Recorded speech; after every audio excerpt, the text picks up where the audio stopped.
what I want to ask you is how, look, I'm pretty much a bold person, but in the face of you were one of the most loved comedians. And ever since you declared your support for APC and the candidacy and the presidency of President Bola Ahmed Tinubu, there are certain quarters that hate you passionately now. They don't even support my shows anymore. Yeah, they don't. I mean, how are you living with? Why would you? Who? When? What?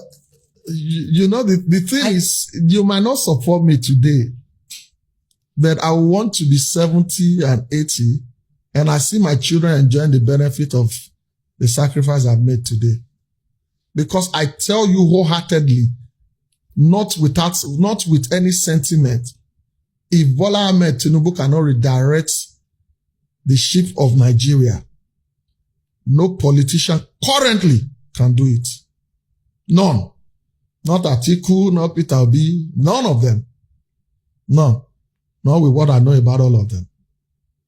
You know, somebody was talking with me one day. I know that this one is going to come with another backlash, but let's say it. Somebody was talking with me one day and you said you're not supporting somebody. And I said, wait, if you heard that a governor once had a governor's aide, once had about 200 million naira cash in his car, that the governor said he should go and deliver it somewhere. And then the governor claimed that it was for contract. And they caught the person. That would you still support that kind of governor? The person said, now the people that whether they ruin this country, they'll be that. Why will I support such a person? And I said that person is Peter Obi. Google it. That person is Peter Obi. But you don't know about that because you choose to be blind by your followership. I said every this time. This is true and can be confirmed. Google it. Is now. I said there was a governor who once supported another candidate that wanted to become a godfather until his person fought against him. And the person came out to say that he was demanding for 7.5 billion naira from him for the money he used to support him. And he said, now those APC governor. And I said, that's Peter Obi. That was what Obiano said. And once it is the person they support, automatically it becomes is a lie. But when it is another person, it is the truth. It doesn't work that way. The truth is not selective.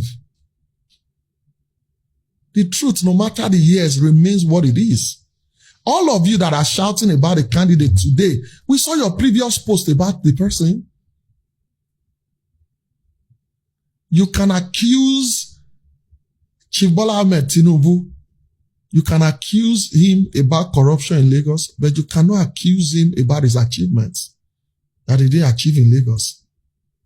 And then when you accuse him of corruption, I ask them something. Who is the most prosecuted politician in Nigeria? It's Chief Bola Ahmed Tinubu. One of his famous pictures was when he was sitting in the dock for a CCB trial hearing. Code of Conduct Bureau, and it was in the dock like this. You could search that picture, and they didn't find anything on him to nail him. Obasanjo tried, Jonathan tried. Come on, man. So are you can have your sentiments. So I don't say don't have your sentiments. If you have your facts that you want to state, I don't say don't bring it out. Please state it. But in this Lagos that I lived in 1999, and whenever I argue with people or they talk, I simply ask them, do you remember Lekki 98? You remember the RCCG Lekki 98? No, what happened there? It was revival. The Lekki 98 was the revival that happened before we transitioned into democracy. That happened in Lekki Beach. No, I don't remember. Oh, Lord. So anybody who doesn't remember can't get involved in an argument with me about the transition that happened in Lagos. And it is factual because I remember at that Lekki 98 revival, after the program was done in the morning and we had to trek from Lekki to Falomo or Balende because there were no cars, there were no buses. Which of the Lekkis? Lekki after Jakonde. Not even Lekki 1. Not Lekki 1. Not Lekki 2. And the place people call Osapa London today was a swamp. It was a swamp. The like people were selling fishes at that roadside where you have Mobil filling station today. These are not things that people told me. These were things that I know. I witnessed it. Lekki Phase 1. What was Lekki Phase 1 in 1998? Go and check video of when Tinubu was breaking ground for the second phase of Lekki Phase 1 in 2002. When they built the Oyekon estate that is inside Lekki Phase 1. Do you remember that? A lot of these young people don't.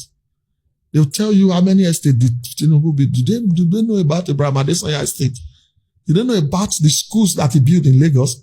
Who came and changed schools into junior secondary and senior secondary so that schools can accommodate more people?